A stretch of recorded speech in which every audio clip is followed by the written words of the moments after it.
This is Andre Ward, and you're watching Dante's Boxing Nation. You're watching Dante's Boxing Nation. And you're watching Dante's Boxing Nation. Angie, and you're watching Dante's Boxing Nation. You're watching Dante's Boxing Nation. Tune in. You're watching Dante's Boxing Nation. Dante's Boxing Nation, what's going on, guys? Boy, I tell you, the sport of boxing really takes us on a roller coaster, doesn't it? For better or worse. You know, I'm not going to mention any names, but there's a guy, one of the main writers for BoxingScene.com, and I see him at all the fights. We always talk about boxing, and let's just say, in a nice way, he's a Skip Bayless type of guy. Let's just put it that way, all right? He hates Guillermo Rigondeaux, can't stand him. He believes no one wants to watch him, and he's boring, and everything that happened to him, he deserved it. You know, you guys read the typical messages on YouTube. Well, this is what he says, right? Now, coincidentally, a couple weeks prior at another fight, this is the same guy who was trying to convince me that Mikey Garcia never avoided Gamboa. And really, it was Gamboa's fault because he was asking for too much money. Then, of course, only a couple days later after he said that, Bob Arum, he came out, did an interview, and set the record straight and said the fight not being made had absolutely nothing to do with money. And then said, hopefully Mikey Garcia comes back to the table, which suggests he was the one that walked away from the fight. And then we see Mikey Garcia suing or attempting to sue Bob Arum, and you guys know the rest, which completely debunks baby Skip Bayless's theory. Now, going back to the Guillermo Rigondeaux situation, he was telling me how no one likes Rigondeaux. No one likes him. It doesn't matter if he's pound for pound and this and that. Nobody likes him. Basically, everything you guys hear me say in my videos, this guy, he was making those points. He was making the point that being the best is not important anymore. Being liked is more important than that, right? And then he goes on to say, why do you think no one has signed him yet? No one is rushing to sign him yet because nobody wants him, right? And then I said to him, first of all, we don't know what type of negotiations are going on behind the scenes. So since he brought this up, I took it upon myself to go out and do my damn homework. So I called up a very, very close source of Guillermo Rigondeaux, and he gave me the whole scoop. So basically, what my Skip Bayless friend was saying about Rigondeaux turned out to be the contrary. Because what my source was telling me is right now, Guillermo Rigondeaux is pretty much like that high school basketball player, you know, that's getting all them different letters from different colleges. That's what Guillermo Rigondeaux is right now. He's that high school basketball player. Because it turns out, and some of you guys may already know some of this, but Al Heyman, he had already offered a contract to Guillermo Rigondeaux before his contract had even ended with Top Rank, number one. Golden Boy, they're in the race right now. They're also offering a contract to Guillermo Rigondeaux. But get this, guess who else is trying to sign Guillermo Rigondeaux? You guys ain't gonna believe this shit. Bob Arum. That's right.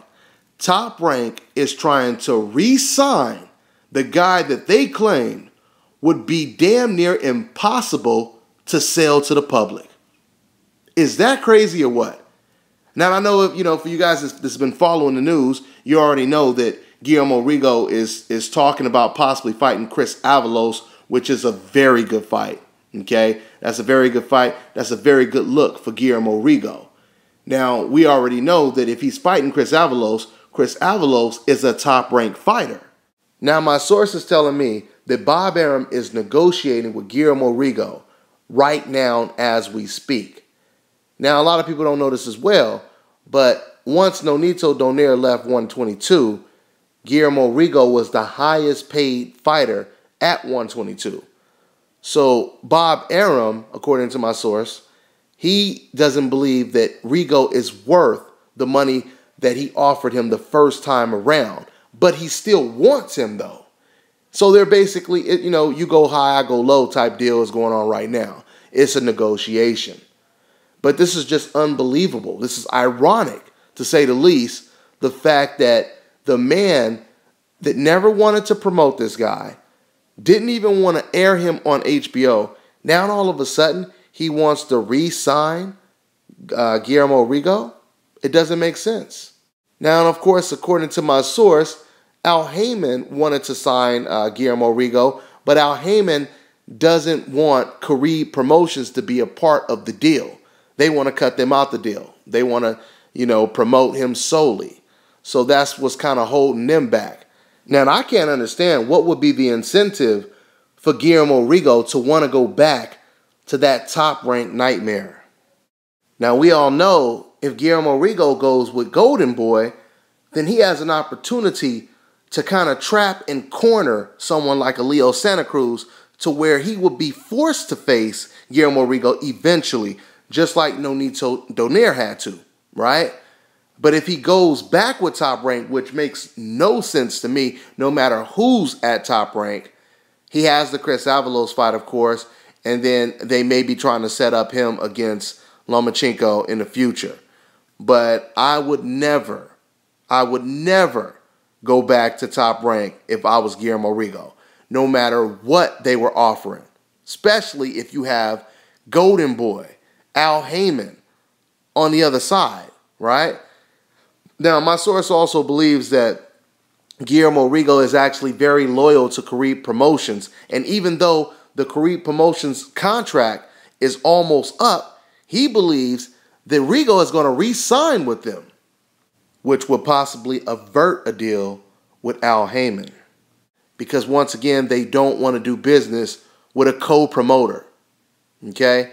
So, I don't know, man. I don't know. It sounds to me like Guillermo Rigondeaux might be walking right back into the fire, top-ranked Promotions, just to get a 2 or 3 fight deal and fight Chris Avalos, instead of making what would seem to be the more logical decision in signing with Al Heyman. So, we'll see. We'll see what happens, but this is the talk right now. All right? That's all I got. I'm on to the next one.